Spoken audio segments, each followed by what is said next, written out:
Olá, pessoal, sejam bem-vindos ao nosso primeiro podcast Art Education, junto com o Jornal da Ola, uma parceria com esse jornal que é tradicional aqui em Santos. Eu gostaria de, primeiro, antes de mais nada, falar um pouquinho sobre a Art Education. Ela é uma empresa fundada em setembro de 2022, com o objetivo de capacitar profissionais para o agronegócio. A gente sente que existe um déficit de profissionais qualificados em toda a cadeia do agronegócio, desde o plantio até praticamente o embarque, a logística, passando ali por derivativos, passando por outros pontos que são importantes dentro da cadeia.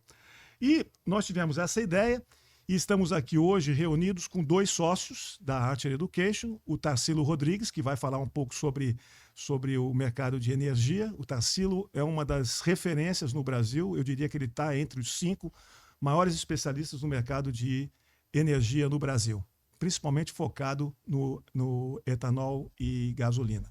E estamos com o Luiz Cláudio também, que tem uma longa experiência na Bolsa, na B3, trabalhou mais de 20 anos lá e é hoje um conselheiro de uma empresa de seguro. Vamos ver se a gente tem tempo para falar um pouquinho de seguro agrícola. Então, eu queria primeiro agradecer ao meu amigo Edson Carpentieri por ter cedido esse espaço, embora está sendo pago, evidentemente, mas na verdade é uma oportunidade da gente poder discutir de maneira independente, porque as pessoas que estão aqui são completamente independentes, não tem vínculo com ninguém que tem algum interesse naquilo que nós estamos conversando. Então, eu espero que a conversa flua bastante. Essa semana, uma das coisas que começou aí a borbulhar é exatamente a diferença de preço da gasolina, ou seja, o valor que a Petrobras coloca como preço base nas refinarias, que está numa defasagem de 18% a 22%, dependendo da fonte, em relação ao preço internacional. Quer dizer, o que isso representa? Não segue o preço internacional, então? Não segue o preço internacional. Então, o que acontece nesse caso? Né? O Tarsilo vai elaborar melhor. O que acontece nesse caso é o seguinte: uma vez que o etanol, o hidratado, ele precisa ter uma competitividade com a gasolina, ou seja, 70%. Quem coloca etanol no carro, como eu, por exemplo, sabe que a conta que a gente faz é 70%. Né? Muito bem. Só que se a Petrobras repressa o preço da gasolina, consequentemente, ela está tendo um preço artificial e isso vai, de certa maneira, impactar no valor do etanol para as usinas. E as usinas estão perdendo dinheiro já. Há muito tempo que já estão perdendo dinheiro. Aliás, só uma curiosidade. Nos últimos 10 anos de PT, e eu digo 6 de Dilma e o segundo mandato do Lula, o setor perdeu em arrecadação, valores atualizados, mais de 80 bilhões de reais. Né? E aí vem o seu Lula aí na COP28 falando que não, porque o etanol é o combustível do futuro, tudo conversa fiada para boi dormir. Mas eu não vou me estender, vou passar a bola para o Tarsilo para falar um pouco sobre o que está acontecendo. Tarsilo. Então, Arnaldo, o petróleo é uma commodity, né? E o seu derivado, que é gasolina, também é. Por quê?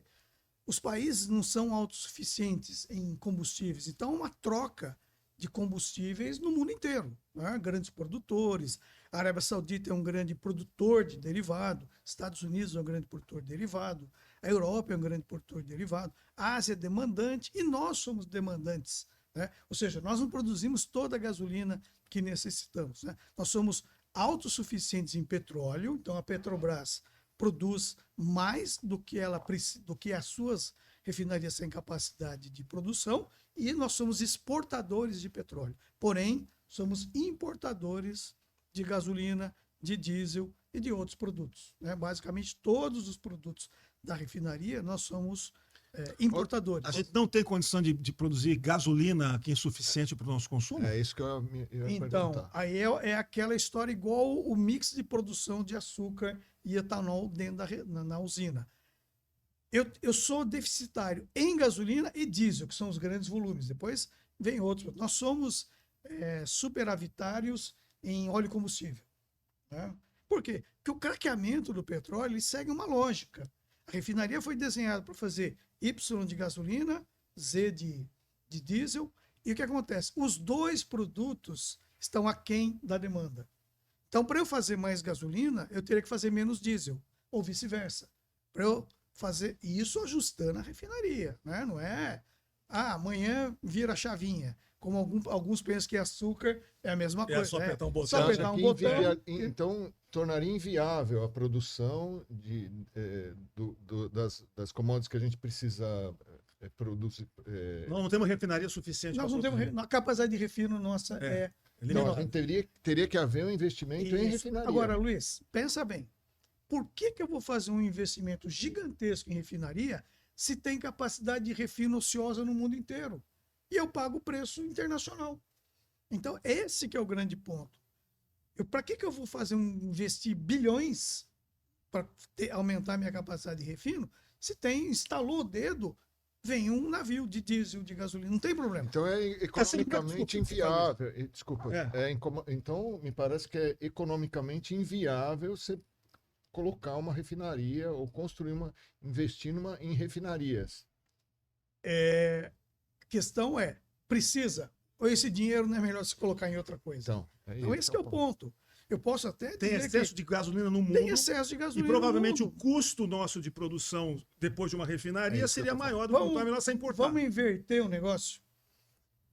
Tem açúcar sobrando no mundo, entre aspas, certo? Por que o pessoal lá de Dubai vai vai plantar cana, né? O custo altíssimo. Vamos exagerar, né? Então ele vai plantar cana para não depender mais do açúcar do mundo. Enquanto tiver açúcar no mundo, e ele vai pagar o quê? O preço internacional do açúcar. Que vão ter as suas oscilações. Então, é uma questão interessante que você colocou. Vamos investir, aumentar a capacidade de refino. Pode até ser que seja viável, né? Mas é um investimento gigantesco. Enquanto você não tem isso, o preço internacional afeta aqui. Né? Então, o que nós estamos vivendo hoje que o Arnaldo colocou? O preço de importar gasolina é maior do que comprar da Petrobras. Porque a Petrobras, por ser uma empresa estatal, de economia mista, vamos dizer assim, ela determina o preço que ela quer. Ela tem essa liberdade de praticar o preço. A Petrobras, a gente não sabe, assim, pode até analisar o balanço e descobrir o custo de produção de gasolina. Mas vamos dizer que ela tem uma margem, seja a política dela, ela pratica essa margem. Só que essa margem está aquém do preço internacional. Aí eu sou um distribuidor de combustível. Então o Brasil hoje consome uma quantidade X de gasolina e produz menos. Essa distribuidora ela tem contrato com a Petrobras. Ela compra quê? A preço da Petrobras. Só que o que falta para ela suprir o mercado, ela tem que importar. Então, a Petrobras, eu agora estou parecendo o nosso presidente, né? A Petrobras. A Petrobras, então, ela tem o monopólio do refino. É isso que você está falando? Hoje não, porque você tem hoje 3 refinarias independentes que foram vendidas, que foram... Tá. Mas o preço que ela estabelece hoje, que está abaixo do mercado internacional, impede que outras venham importar gasolina, evidentemente. Se ela bota um preço na refinaria, sei lá, abaixo do mercado internacional, as outras vão... Sim, mas não há gasolina suficiente para todo mundo. Resultado disso, nós temos 2 preços, né? Aquela gasolina que é importada chega num preço X, claro, mais alto que a Petrobras. Evidente. Nós estamos falando de uma proporção de 85%. Petrobras produz 85% da demanda. 15% tem que importar, show, faça sol. Sim. Quando o preço está maior, há um desequilíbrio e vai formar um preço médio, né, dessa gasolina. Né? Eu sou uma distribuidora, então eu compro 85% da Petrobras, ao preço que ela pratica, e os 15% a preço internacional. E vou fazer um blend e vou formar meu preço. Está sendo uma curiosidade, a conta petróleo, ou seja, o que nós importamos de gasolina comparativamente com o que nós exportamos de petróleo, essa conta fecha? Os volumes de petróleo são significativos, né, que a gente exporta. Eu acho que até mais. A gente, em dólar, vamos pensar assim, não volumétrica, eu acho que em dólar a gente faz mais dinheiro exportando do que importando. Isso é superavitário. É superavitário em dólar. Temos um problema operacional que pode ser resolvido simplesmente. Equilibra o preço internacional. Voltando no tempo, Arnaldo, Essa história não é nova, porque a tentação do governante de usar a Petrobras como instrumento político. Todos, né? Todos. Direita, esquerda, voto, centro, para cima, para baixo, qualquer um deles. Pro meio, não tem, porque é algo que impacta. Né? Quem é o grande usuário de gasolina? A classe média. Né? Classe média, então, é formadora de opinião. Então, sempre foi uma preocupação. Isso não é aqui, não. Nos Estados Unidos é a mesma coisa. É claro. Se o infeliz do candidato que está no poder pega um pico de alta de gasolina, é capaz dele não se reeleger. Né? É uma coisa. E todo mundo vincula gasolina ao governo. Aqui nos Estados Unidos, como se ele fosse responsável. Fernando Henrique que criou isso. No governo de Fernando Henrique criou essa paridade de preço internacional. Muito bem, né? E era assim, tinha uma regra. A cada 3 meses, rever, ficamos dentro, ficamos fora, ajusta. Passou 3 meses. Então, uma coisa que funcionou. Mas aí vem... O que é o grande problema? Se o preço da gasolina é estável, tá bom. O problema é a volatilidade. Então, há um pico de preço do petróleo, da gasolina, do câmbio, por questões, né, macroeconômicas, e aí você tem que repassar. E às vezes esses valores são elevados. E aí fica aquele constrangimento. Né? Eu vou ter que ajustar. Mas sempre vai... mas isso é por pouco tempo. O petróleo vai voltar. O câmbio vai... E aí é desculpa do governo. E volta mesmo, que o commodity é cíclico, né? Mas aí você tem que montar uma política. Não precisa ir ao pico, você sabe disso. Não preciso repassar. Houve um reajuste de 30% do petróleo. Pô, mas alguma coisa você tem que ajustar. Ele pode ser a Ele tem que usar uma média, né? Uma média toda vez. Que isso mantém todo o processo em equilíbrio. E aí o governo é sempre testado quando você tem esses picos. No governo anterior, aconteceu. A gente viu o petróleo ir a $140. O que aconteceu? Tumulto geral. Vamos dar um jeito. Que jeito que foi? Reduziu o imposto. Que coisa, né? Trouxe o imposto dos combustíveis a zero. E trouxe essa bagunça que se formou. Bagunça que se formou. Então, perceba que não é só uma questão... É uma questão mais ampla.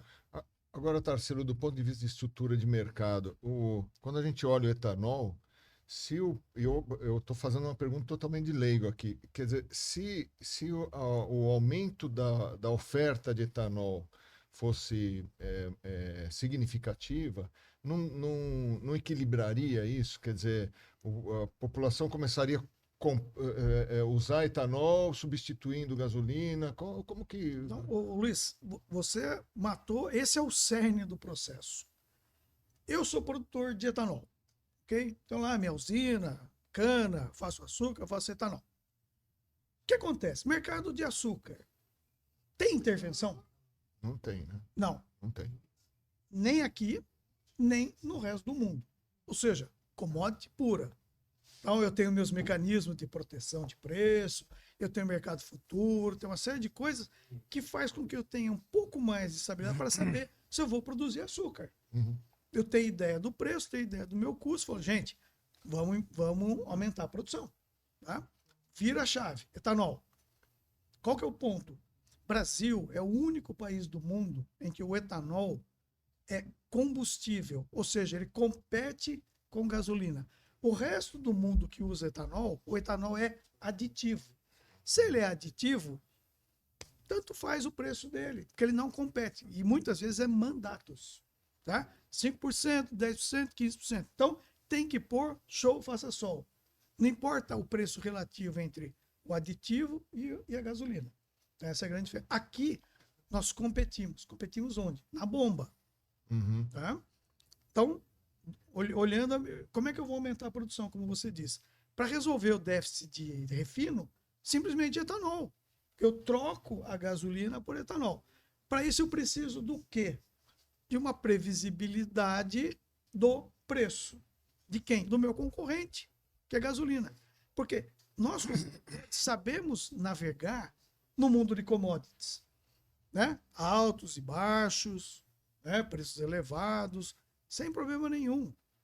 Né? Se a gasolina ficar baixa do ponto de vista estrutural, nós vamos ter que nos apertar.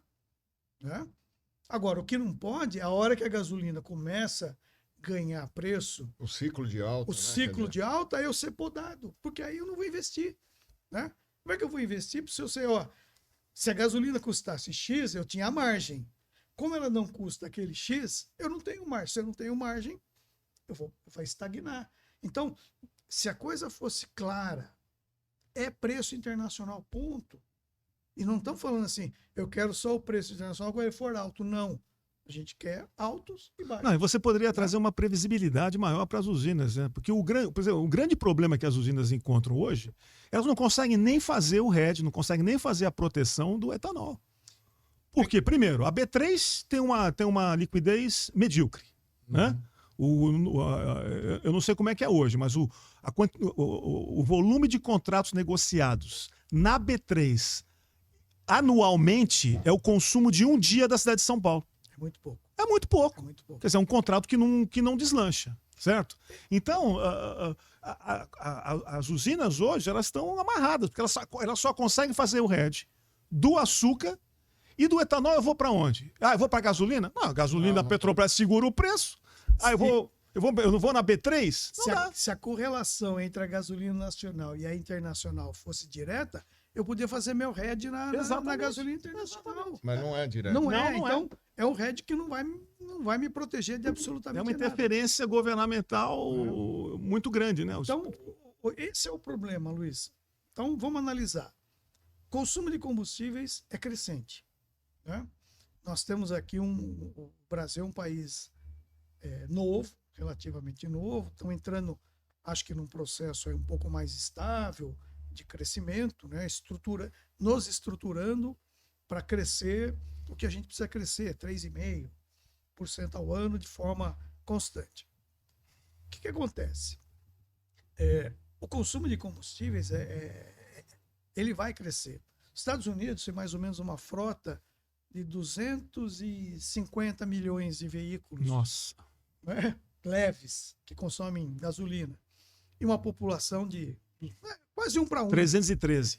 Ou seja, veja a relação. Nós aqui, acho que é 313. Nós aqui temos 220 milhões de habitantes com 36 milhões de veículos leves. Então, veja o quanto a gente tem de crescimento de frota, ou seja, de crescimento de combustíveis. Então, você tem um potencial grande de aumento de frota, é isso que você quer dizer. De frota, né? Aliás, você está numa cidade que é o maior número de veículos por habitante. Então, a relação é 1,2, né? Nos países mais desenvolvidos, 1,4, e a gente está aqui perto de 7. Né? Então, nós temos esse potencial. Dado que a minha capacidade de refino é limitada, e outro ponto que você falou, se eu for fazer uma nova refinaria, eu quero priorizar diesel. Né? Porque nós somos diesel 25%. Por causa da nossa matriz? Dentro da nossa matriz. E outra, nós importamos 25% do diesel. Contra 15% da gasolina. E a gasolina tem substituto, o diesel não. Então, se eu for investir, é uma refinaria para ser mais racional, diesel. Né? O racional é diesel. Eu não sou um especialista em petróleo, eu não sei se eu consigo fazer 100% diesel, eu acho que não. Craqueamento de petróleo é uma coisa bastante complexa, né? Você não faz aquilo que você quer, você faz aquilo que... É como uma usina, você não consegue produzir 100% de açúcar. Então, mas você consegue um bom nível de fazer o diesel, depois vai vir querosene, óleo combustível, uma série de outros produtos, mas seria essa. Então, se a gente tem esse cenário, né, em que o consumo é crescente, por que não incentivar o etanol e deixar de ser discurso, de ser verde, e para a realidade? Qual a primeira providência? Equipar o preço da gasolina ao internacional. Ponto. Porque são substitutos. Que são substitutos, aí é gasolina. No preço internacional, a política tributária para favorecer o uso do etanol, ela já existe. Nós temos diferenciações tributárias no âmbito federal, né, PIS, COFINS, e no âmbito estadual, basicamente o ICMS. Os estados que querem incentivar o uso do etanol têm uma alíquota menor, caso São Paulo. São Paulo é 12%, e a gasolina, embora não seja mais ad valorem, ela é equivalente a 25%. Então, tá dado. Então, do ponto de vista tributário, perfeito. A vantagem para o consumidor é nítida, porque você tem uma tributação melhor. O que está faltando? Ajustar na refinaria. E o Tarcísio, dentro da usina, a produtividade de dentro da usina, ou a competitividade da usina, isso tem como melhorar? Porque a gente está vendo uma demanda maior de etanol de usina que compra milho para fazer etanol. Como que você vê esse mercado e a competitividade das usinas? Luiz, hoje a frota brasileira é aproximadamente 80% flex. Ou seja, essa frota ela pode consumir uma quantidade absurda de etanol. A média hoje, Brasil, é 20%. Ou seja, 20% da demanda é etanol. O demais é gasolina. Então você está dizendo o seguinte, 80% dos carros flex, desses 25%, que dá os 20%, consomem efetivamente. Consome É isso aí. etanol. É isso. Mas por quê? Se o preço é igual... Bom, também tem uma coisa, as pessoas não fazem conta, viu, Luiz? As Não. pessoas não fazem mas- conta. não, eu- Se você fizer conta, outro dia eu estava pegando um cara no Uber e falei para ele, escuta, o senhor coloca o que no seu carro? Ah, eu coloco gasolina. Coloco gasolina. Aí eu fiz a conta para ele, olha, o senhor está colocando quanto que é a gasolina? Tá. Quanto que é o etanol? Tanto. Quantos... Bom, olha, para resumir, a economia é substancial para um cara que vive de Uber, por Quantos exemplo. quilômetros você É, anda por exatamente. um litro de Luiz, gasolina? Hoje, publicado hoje pela ANP, 3,40 o preço médio do etanol na bomba, em São Paulo, estado de São Paulo, 5,60 a gasolina. Faz a conta aí. 3,40 dividido por 5,60. Faz a conta absoluta, não relativa. Nós estamos falando R$ 2,20 por litro de economia usando etanol. A diferença energética não chega nem perto disso. Exatamente. Então, o Arnaldo falou, primeiro ponto, há uma mística da gasolina, uma falta de informação que o setor vem tentando... Quanto você falou que era o etanol? 3,40. 40. Então, se você fazer uma conta de Padrão. padaria, 3,40 dividido por 0,70, que é a equivalência energética, dá menos do que R$5. Vai, 4,80. Quanto que dá a gasolina? 5,60. Pronto, 80 centavos. Então, 80 centavos de lucro por litro. Então, aí você está falando da decisão puramente Econômica. É. Agora, Luiz, deveria existir uma decisão ambiental, né? Provavelmente. mas eu vou... Eu só coloco etanol por causa disso. Mas é o meu caso. Não. Eu só coloco etanol, não ponho gasolina nunca. Vou te contar um exemplo prático. Rio Grande do Sul. 98% do consumo de combustíveis é gasolina. Eu brinco. 2% é o cara que aluga um carro, na hora de entregar ele põe etanol. Eu fiz isso. Entendeu? Não, eu não consumo encontrei, comentei com você, Não, né? Eu e fui ele para fica Gramado, no posto. cheguei no posto, você por que você quer colocar etanol? Ela olhou para mim como se eu estivesse vindo de Marte, né? Então, Nós não temos etanol então você aqui. percebe, por isso que aquela conta da frota, ela fica um pouco mascarada. O que acontece? O ICMS do etanol no Rio Grande do Sul é 25%. Né? E você tem uma refinaria de petróleo no Rio Grande do Sul. E a usina mais próxima está no norte do Paraná. Então você tem um custo logístico para chegar lá. Então, aí é por isso que eu digo, essa história de meio ambiente é muito balela. Por que o governo de lá está? Porque ele está preocupado com a arrecadação. Porque se ele Mas faz... arrecadar o quê? Se não tem consumo? Então, mas ele tem 95% de gasolina. Então ele arrecada Ele arrecada na gasolina. E ele quer abrir mão de arrecadar? Não. Porque ele poderia... enfim. Essa história do verde, Acho que Luiz... talvez parta do consumidor, né? Talvez, né? mas o consumidor... Seria esperança. Né? A alíquota é mais... Lá no Rio Grande do Sul, a relação é diferente. Não é a mesma de São não Paulo. sabia. Não, lá no Rio Grande do Sul, o etanol deve estar custando R$ 4,80. Por aí. E a gasolina é 5. Porque está longe, né, também. tá aí o longe. consumidor não vai usar Aí o mesmo. consumidor né? não- E você falou um negócio, o Tarcísio falou um negócio politicamente correto aqui do negócio, não.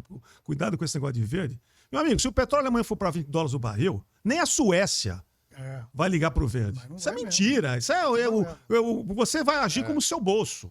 Não, Né? isso é Então verdade. você tem que dar, Isso é verdade. você tem que dar uma condição interessante para que aí você desperte a consciência ecológica, né? Pô, além de tudo, esse produto é bom, é competitivo e eu ainda estou ajudando o meio ambiente. E realmente tá, não é balela, hein? A emissão de um veículo etanol flex é É muito muito menor que um gasolina. A quantidade de CO2. Ô, Tarsilo, e agora todo mundo gosta de falar desse negócio, né? Eu me lembro que recentemente, né, um cara do mercado falou uma grande bobagem aí, dizendo que em 2035 todos os carros no Brasil iam ser elétricos. Quer dizer, a vontade de pegar o cara e falar assim, escuta, meu amigo, nós não temos nem banheiro nas estradas no Brasil. Você não tem um lugar para fazer xixi de maneira civilizada nas estradas. O cara vem dizer que nós vamos ter qualquer lugar, né? Vamos lá, encher o carro elétrico. E com aquela segurança que a gente tem, né? Você chega lá, você imagina, bota o seu carrinho e vai lá na tomada, vai ter tomada, vai ter tudo. Não vai é uma ter conversa gato. de maluco. Carro elétrico não vai. Eu não vou ver carro elétrico. Não nesse percentual que os caras estão pensando. Você Né? é novo, hein, Arnaldo? Não. Hã? Você é novo. Eu sou novo, tô já com o pé na cova aqui, ó. Não acredito. Assim, o carro elétrico... Aqui no Brasil não vai ter condição. Vamos começar do princípio, né? Parece que eletricidade é uma coisa que brota, né? Assim, primeiro, é de graça e ela brota. Simplesmente brota. Porque eu falo, não, põe na tomada lá, carregou. Não Como é sai que fumaça. Como é que você gerou essa eletricidade? Exatamente. Aquela Então, energia que está sendo aquela da energia que tomada tá vem lá, da onde? Ela vem da onde? A gente sabe que a Europa é uma balela. Né? Eu não tenho exatamente quantos por cento da energia é gerada a partir do carvão, mas é um número superior a 50%. Sem dúvida. Superior a 50%. Então, nós estamos queimando carvão em algum lugar para você ter um plugzinho que você vai botar. E o europeu. Não, esses sonhadores pensam que é assim que funciona. Só que você tem que mensurar o CO2 da geração, né, do transporte, blá, blá, blá, e dizer o seguinte. Então, do ponto de vista da geração, o carro europeu elétrico é uma balela. Ele emite seguramente o dobro, se não o triplo, do nosso etanolzinho bacana que está aqui. Não estamos falando de elétrico. Tá? Então, isso é uma balela. O Brasil, por ter uma matriz de geração de energia limpa, o elétrico aqui faz sentido do ponto de vista de emissões. Mas quando não tem seca, né? Embora o nosso flex, quando usado etanol, emite menos que um elétrico, usando a matriz brasileira. Mesmo como na referência. matriz brasileira. Na matriz brasileira a gente emite menos. Então, mas quando Por tem quê? uma seca e Não. as represas abaixam, ligam-se as termoelétricas. Liga A a termoelétrica termoelétrica. é abastecida com o quê, E Tarsilo? aí, com petróleo, né, com derivados, diesel, seja lá o que for. E aí tem outro detalhe, né, Luiz? Quando baixa oferta, vocês que são especialistas, o que acontece com o preço? Peraí. Vamos... Sobe, né? Então a energia não é de graça. Então começa por aí. Outra coisa, o Arnaldo. Eu ilustro muito a história do Flex. Né? O Flex começou em 2003. Até então, era o inverso. 80% da nossa frota era gasolina. Tinha carro a álcool. Lembro. Lá do começo do pró-álcool. 86, 88, quando a gente chegou a Que vender praga que era aquilo, hein? 80% de carro. Aquilo era uma praga. Tinha que botar fogo. Não, pelo amor de Deus. fogueira do lado Porra. para esquentar a Ainda bem que as coisas evoluíram. Evoluíram, quer dizer, hoje o cara não precisa disso, pô. Aí o tanquinho de gasolina. Hoje já pré-aquece. Hoje não fala mal, hoje tá bom. Hoje tá legal. Mas o que acontece? Você tinha 80%. Em 2003, lançou o Flex. Né? O que acontece? A indústria, ela vive de novidade. A indústria automobilística, ela tem que ter novidade. Porque senão, né, entra em declínio. Qual era a vantagem do Flex? Ele era exatamente o mesmo preço do gasolina. Exato, igual. Não tinha um centavo a mais. Aí o cara chega e fala assim, pô, antes eu tinha que tomar a decisão do combustível na concessionária. Chega lá, qual carro o senhor quer? Eu quero um álcool, né? Então ele vai lá, pegava o dinheiro, tomou a decisão, casou com o produto. Aí ele percebeu que com o Flex ele toma a decisão no posto. Esse foi o grande sucesso. Verdade. E o mesmo preço. Ou seja, passados 20 anos, 2003, o ano passado a gente comemorou 20 anos do carro Flex, 80% da frota é Flex. Ou seja, consolidou, porque não havia diferença. Então, você chegava na concessionária, seu Luiz, então aqui o senhor ia comprar aqueles carrão lá, Né? Aquelas A bicheiras. Monza. Monza. Eu tenho a gasolina e Ele tenho tinha um o Flex. Chevette azul, muito bonito, azul calcinha. Então, você tinha a gasolina e o Flex. Aí você perguntava, mas qual é o preço disso aqui? Ah, igual. Acabou. Opção a custo zero, Opção a custo zero. né? Pois Então, é. opção a custo zero. Então, agora vamos trazer o paralelo para o elétrico. O elétrico, um carro médio, não, custa caro pra cacete. Né? Custa muito caro. É um preço fora do Exorbitante. carro já é caro hoje, né, no Brasil. O elétrico é mais ainda. Aí entra o que você falou, né? Não tem banheiro, estação. Aí você vai fazer uma viagem, você vai ficar 3 horas num posto de abastecimento, blá, blá, blá, blá, blá. É isso que demora para carregar, mais ou menos? Acho que até mais. Não Se sabia. você zerou. O Tassilo, não querendo 4 te interromper, mas você falou um negócio interessante. Alguém me falou essa semana que comprou um carro elétrico e passou uma dessas. Como é que a gente chama aqui? Lombada. Lombada. Tá. E danificou a bateria. Eu sei, eu só me lembro disso. Ele falou que o carro, que ele comprou o carro, custou 250 mil e a bateria 230 mil. Será que isso é possível? Ah, eu acho que não. Acho que não. Acho que não. O cara mentiu pra você. Não, mas você falou que o seguro Eu vou fazer outro paralelo. Pô, mas não é com você. possível. Quer dizer, Vou fazer o que outro você faz paralelo. com aquela bateria lá? Vou fazer um outro paralelo com você. A bateria de um carro, guardada as proporções, é igual a de um celular. Né? Você conhece alguém que troca a bateria? Não. O que acontece quando a sua bateria Joga arria? fora o celular. Você compra outro celular. Né? E hoje não é barato um celular. Mas mesmo assim você vai lá. O que vai acontecer com o carro elétrico quando a bateria dele arriar? Vai ser um. Imagine você é um proprietário. Você comprou esse carro do seu amigo aí. Pagou 250 mil. Daqui 5 anos você vai vender ele. Não, mas ele arria a bateria? Eu não sei, eu não tenho Mesma informação. coisa, Luiz. É? A bateria tem vida útil. ela tem vida útil. Normal. Capacidade de carga. Isso é um. Eu não sou físico, mas ela perde a capacidade de carga. Aí, daqui 5 anos, você vai vender o seu carro pro Luiz, que é seu amigo. Amigão. Amigão. Ou seja, ele vai saber que a bateria já está no bico do corvo. Que ele vai rodar a mão um pouco. A desvalorização vai ser Eu total. só vou comprar jornal com o carro.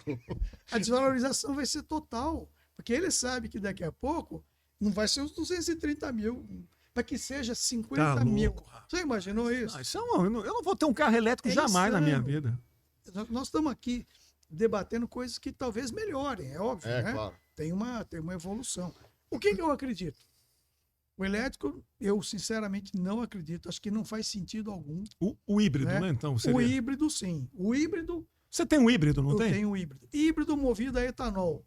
Aí, Quanto você faz? Você não, porque eu sei que você bebe pouco. Quanto que o teu carro faz por litro? 35 quilômetros por litro no híbrido. Esse é o caminho. De etanol. E energia, né? Esse é o caminho. Então, se você cria. Por quê? 35 o motor por litro. combustão, Quer dizer, ele gasta 10 centavos praticamente, vai. Por quilômetro. o motor a combustão te leva para qualquer lugar. Então você não tem a dependência. Gastou do R$8 para vir para Santos, então. Pelo Pois é, quanto? né? mais tem que pagar. barato que uma Ele passagem cobrou de mais caro. a motor a combustão te leva para qualquer lugar. Outra, a matriz de combustíveis do planeta é líquida. É líquida. Quantos bilhões a gente tem investido em petroleiros, tanques de armazenamento, dutos, tudo isso para transportar o quê? O combustível. Combustível. Você não vai jogar isso no lixo, né, da noite para o dia. Não, a partir de agora é só plugar onde está a tomada. É, conversa Então, fiada para boi dormir. Tem muita Olha coisa só, por trás. quantos anos demorou para nós migrarmos do carvão para a gasolina? 130 anos demorou. E tem carvão até hoje, hein? Não A gente tem? não Só, deixou, só que. queimou. Não, eu me expressei mal. Quem é a principal matriz energética? Era o carvão, Era o carvão. carvão mineral, e ela só passou para ser o petróleo, se eu não me engano, meados do século passado. Então você está dizendo o seguinte, ó, se demorou 130 anos de mudar de uma matriz energética para outra, será que alguém acredita em sã consciência que tudo vai virar elétrico em 2035, como Mas falou aí? o Tudo louco. Arnaldo, isso Não vai acontecer. Isso traz uma discussão, por isso que é interessante nós, né, nós somos um pouquinho mais velhos, raciocinamos o que a gente enxerga hoje.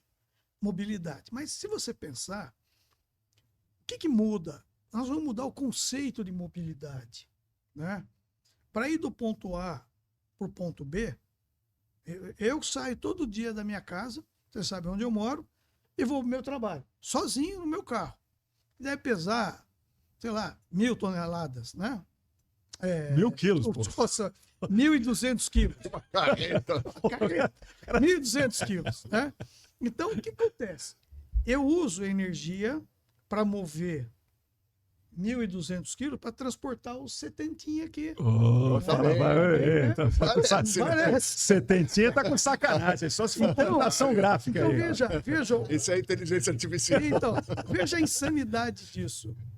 Eu estou gastando energia para movimentar o carro e não o objetivo. Ou seja, pense em um carrinho pequeno que eu vou pegar lá numa estação, vou andar esse tanto e deixar ele lá e voltar. Esse carro precisa ter ar-condicionado, não sei o quê, vidro, música, porta-mala, para quê?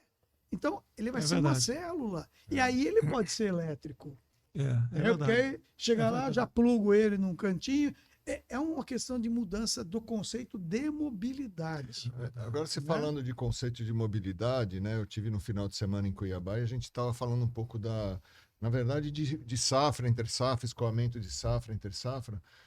A gente tem um problema de mobilidade de safra também, aí eu estou falando mais para grãos, porque a nossa matriz deveria ser ferroviária, né? Estritamente ferroviária, para longas distâncias, que é o conceito mundial, e rodoviária para curtas distâncias. No nosso caso, não. Temos 2 ou 3 empresas de ferrovia que praticam preço rodoviário, porque quem forma preço, se você não... claro. Né, o substituto acaba... substituto é o caminhão.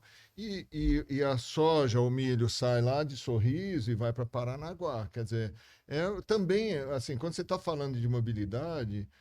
O país ele tomou decisões erradas ao longo da história, né? E isso que você está falando faz um baita de um sentido, mas me remeteu a esse erro histórico.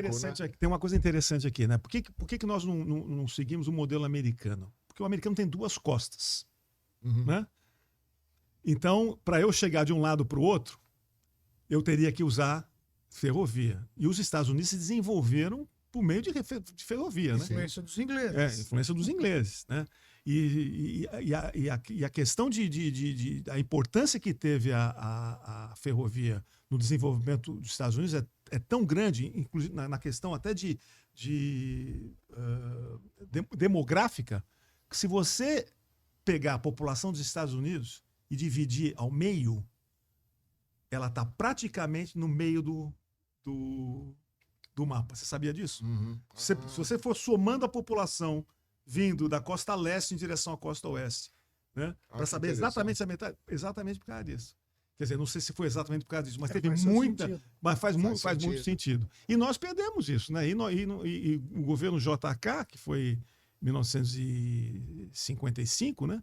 Foi o desenvolvimento de Estado. E também teve aquele outro presidente bem antes dele, que dizia que como é que fala? Desenvolver, construir estradas, né? Isso. Lembra disso?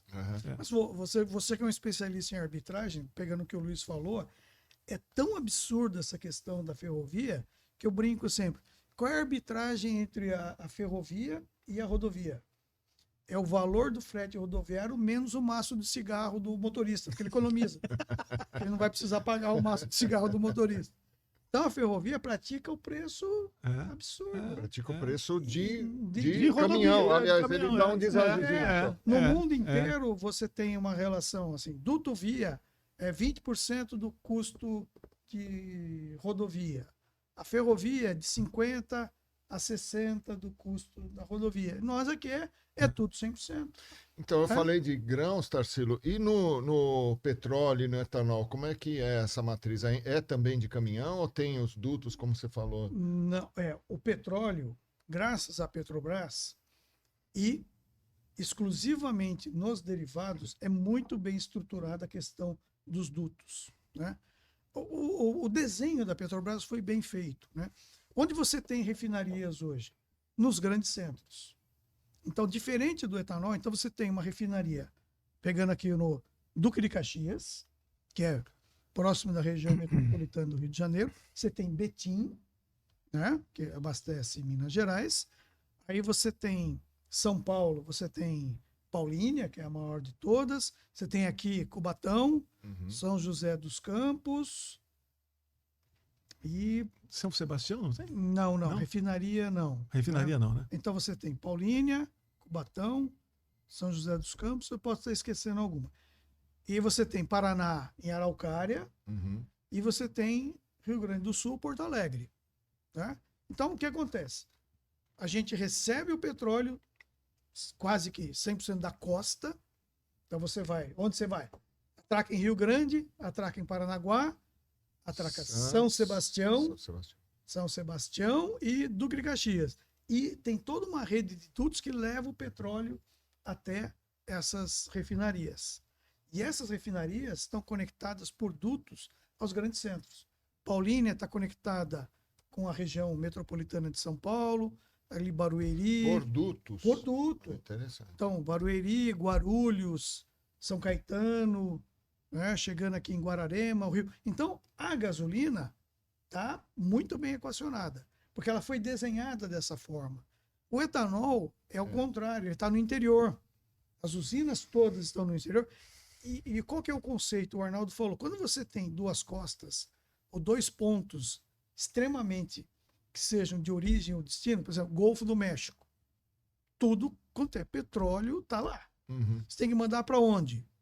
Para Nova York e para Califórnia. O que você fez? Uma rede de dutos. Então você tem um ponto gigante né, e dois pontos de consumo. Só que a partir do momento que você cria esse duto, você vai fazendo o quê? Os ramais. Você tira uma fotografia dos dutos dos Estados Unidos, é um emaranhado, todo interligado.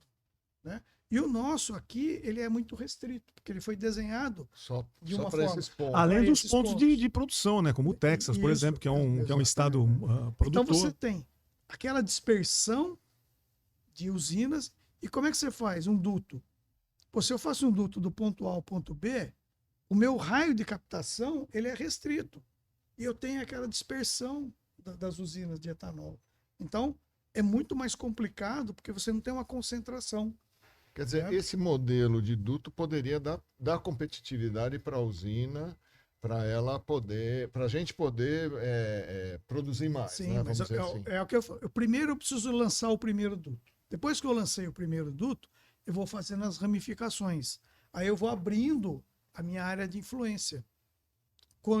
Até a hora que eu atinjo, mas isso é investimento, é pesado. O duto hoje, o duto já é uma diferença brutal.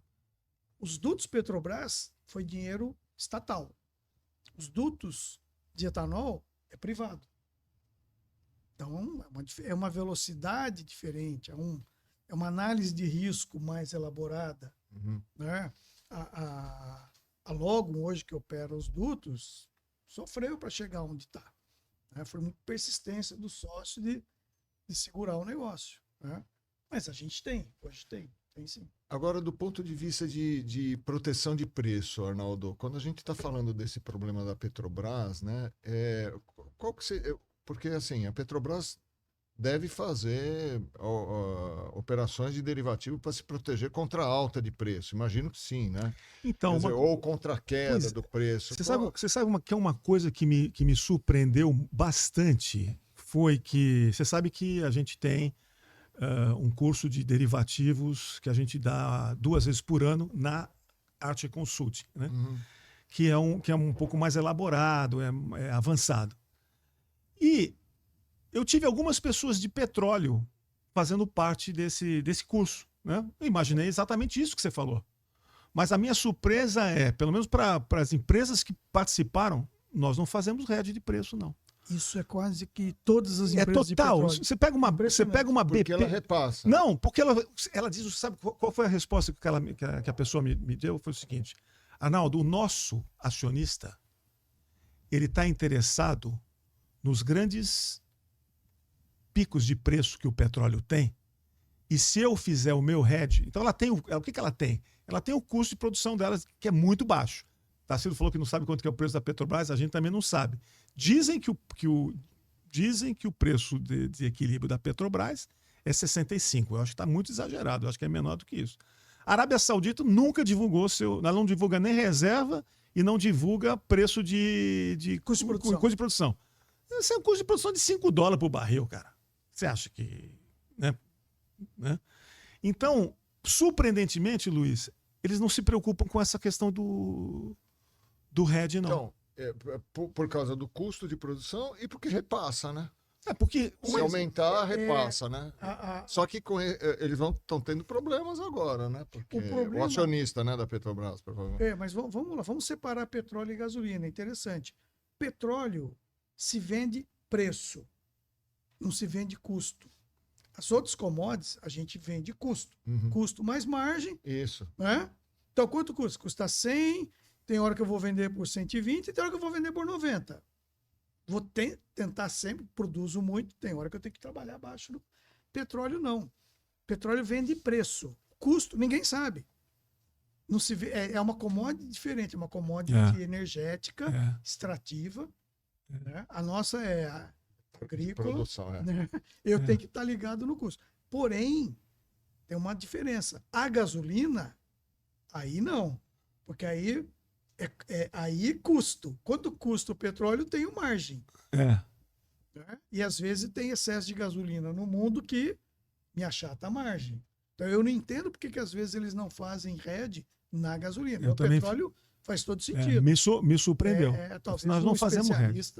Possa nos... Como assim? Não fazemos hedge. Eles não fazem hedge. Quer dizer, e a usina? A usina, ela teria condição de fazer hedge para se precaver contra uma baixa que está acontecendo agora com essa intervenção? Se nós tivéssemos uma bolsa líquida, sim. Não temos, não tem como fazer hedge. E se ela... A alternativa que eu veria era fazer uma proteção usando gasolina ou petróleo. Mas se a gasolina sofre interferência de preços administrados pelo governo, eu perdi a... Quer dizer, em outras palavras, a usina hoje está com a brocha na mão e retiraram a escada. Uhum. E não dá para fazer hedge com etanol norte-americano. Não dá. Não tem correlação. Não. Ele é um... Também a gasolina norte-americana não dá, né? Mas eu volto a insistir. O Arbob. É uma referência. O Arbob é uma referência para a gasolina da Petrobras. O etanol de milho americano, primeiro, ele é aditivo. Então, já muda a formação de preço. Está ligado ao preço do milho nos Estados Unidos, da soja, relação milho-soja, eventualmente aumento de nível de mistura nos Estados Unidos. O Arnaldo, que é especialista em correlação, baixíssima. Esquece. Agora, Tarcísio, deixa eu te perguntar uma coisa. Você, a Arte Education, vai dar um curso de etanol, né? E nesse curso de etanol, que acho que é em maio, né? Você fala você esmiuça tudo que a gente está falando aqui? Tudo. Como é que é o programa? Porque isso... Quantos dias, Tarcísio, o curso? São 2 dias, né? Um curso de 2 dias, 8 horas por dia. Onde 25 e 26 de maio? É maio, preciso ver, acho que é 22 e 23, se eu não me engano. 23, tá. Em maio, todo mundo vai poder consultar aqui. Luiz, é exatamente isso a essência do nosso curso. Então, ela nasce, é fascinante porque é um combustível que ele tem uma raiz agrícola. Né? A maioria dos combustíveis são extrativos minerais, né? Diesel, gasolina, querosene. Esse aqui é um combustível agrícola. Então, ele já começa nascendo com todos os problemas que tem uma commodity agrícola. Né? Ou seja, o clima... Começa o clima, o solo, a chuva. Deixa eu só te interromper. Eu estou vendo aqui, é 21 e 22 de maio. 21 e 22 de maio, anotem aí. Em São Paulo. Será em São Paulo, num hotel perto da Paulista. Será presencial. Vai estar custo. Você já fez esse curso dele? Não, vou fazer. De graça. Convida a todos. De graça para você, né? Porque ele nasce exatamente isso, Luiz. Desde a raiz da produção. Quer dizer, o que é produzir etanol? Você vai entender o que envolve a questão de produtividade, área. Então, como é que funciona uma usina? Qual é o processo de decisão? Todo mundo imagina, não, fazer açúcar, fazer etanol. Tem um botãozinho lá, vai para açúcar. Não, é complexo. É uma análise de longo prazo. Você tem que se antecipar, fazer os ajustes na sua usina. Análise de longo prazo, então quer dizer que se mudar a relação, está ferrado. Você casou com aquela relação e você muda devagar. É assim? Eu vou ser, Luiz, assim, vou dar um exemplo. Setembro do ano passado é onde a usina se planeja para essa safra que começa daqui a alguns dias, em abril. Então você olha o mercado lá em setembro de 23 e vê a relação. Ó, como é que está o preço do açúcar? Está X. Você consegue enxergar, inclusive, futuro. Consegue enxergar o preço porque da tem a safra Bolsa inteira. de Nova York. A né? Bolsa de Nova York te dá essa visão de preço. Aí você olha para o etanol e você vê o quê? Nada. Você não enxerga Você não nada. consegue se planejar. Você sabe que o açúcar está, no mínimo, vamos falar em percentagem, 40% melhor que o etanol. Por aí. Né? Aí você toma uma decisão. Bom, minha fábrica está limitada. Né? Eu tenho uma fábrica X que eu posso fazer tantos por cento de açúcar e tantos por cento de etanol. Eu vou tomar uma decisão. Eu vou investir para maximizar a minha produção de açúcar para o ano seguinte. Só que isso também é complexo. Não é apertar um parafuso. Você tem que mudar o processo. A produção de açúcar também é complexa. Ela envolve diversas fases. Então você consegue... Então eu vou fazer mais açúcar. 3, 4% a mais. Não é? Não. Eu saio de Os 20 e vou para 80. Não, os ajustes são pequenos. Quando você toma essa decisão, você tem que praticamente pôr uma fábrica nova. Fala assim, não, eu vou ampliar, é quase que construir uma fábrica nova. E isso é um pouco mais complexo. Tomou essa decisão, então aí vem o que o Arnaldo fala para todo mundo, vem a disciplina. Você viu aquele preço de açúcar? Faça o hedge. Proteja, aí o cara não faz o hedge. Aí no dia 1º de abril começa a safra. Você já montou para fazer mais açúcar. Aí o açúcar, por alguma razão, cai 40% o preço. Você não tem mais o que fazer. Você tem que produzir aquele tanto, até porque você já contratou. Então, essa é a disciplina. Então, poucas usinas fazem isso. Só uma situação Uma gestão extrema. de risco. É uma gestão de risco que tem Não, que é estar lamentável. Mas, associada. e você teve em Cuiabá agora, você deve ter... eu imagino que teus alunos lá na GV que você deu aula, né? Eu imagino que teus alunos lá, uma grande parte está ligado ao agronegócio, evidentemente, né? Quase todos. Quase todos, né? Então, todos. o que você acaba percebendo é o seguinte, que essa falta de disciplina, viu, Tarsilo, não é exclusividade do nosso setor, não, viu? Não É no café, nos grãos. O produtor, ele está sempre achando que o preço vai subir infinitamente, Mas, entendeu? Luiz, terminando o raciocínio, a média das usinas do Centro-Sul é 50% açúcar, 50% etanol. Significa o quê? Com tudo isso, você protegeu 50%. Os outros 50% que é etanol está sujeito ao quê? Vamos voltar para o começo da nossa conversa. Aos preços de gasolina da Petrobras. E se há uma intervenção, aí é que a coisa não vai, entendeu? Porque é aquilo que a gente falou no começo, né? Quer dizer, porque é cíclico, né? Sim. Se você estabelece um preço baixo, você está penalizando toda a cadeia do etanol. Quer dizer, você não tem a parte de cima. É isso aí. E, Tarsilo, eu estava vindo, passei na rodoviária e comprei um livro aqui. Não, mentira, estou brincando. Arnaldo, você está lançando mais um livro, hein? Puta, Um romance. Não, eu queria... obrigado, você me deu aqui. Não, olha só.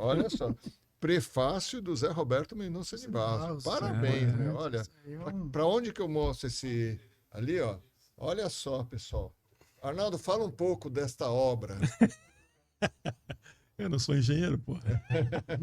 Você quer que eu te passe? Quero. Não, Vamos na lá. verdade é o seguinte, esse livro surgiu da ideia de alguns amigos meus que falaram assim, pô, por que você não faz um resumo dos teus comentários, né?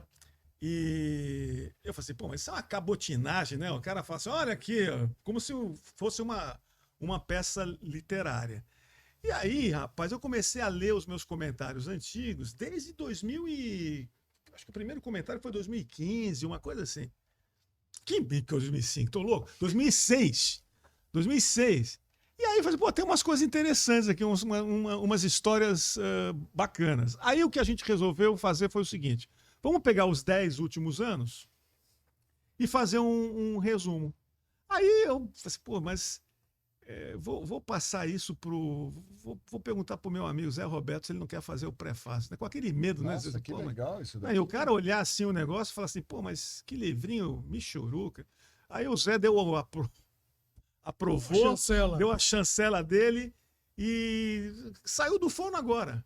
Saiu do forno agora. Página 53, a venezuelização da Petrobras, de 2013. 2013. A venezuelização Caramba, da Petrobras. A Mas incapacidade do governo eu tô Dilma. curioso. A incapacidade do... Eu tô curioso para ver esse livro, porque É muito atual. é muito atual e outra.